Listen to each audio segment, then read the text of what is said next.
మామిడి అల్లంతో పచ్చడి తయారు చేయ విధానం. ముందుగా మామిడి అల్లం తీసుకొని చక్కగా పొట్టు తీసి తురిమి పెట్టుకోవాలి.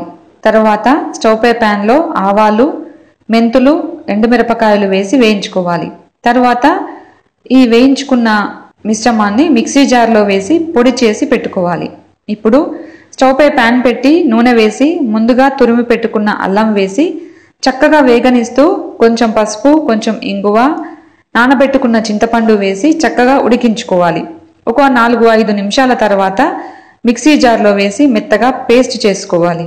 ఇప్పుడు ఈ పేస్ట్ని ప్యాన్లో వేసి ముందుగా పొడి చేసుకున్న మసాలా పొడి వేసి కొద్దిగా నిమ్మరసం, తగినంత ఉప్పు వేసి చక్కగా కలుపుకోవాలి.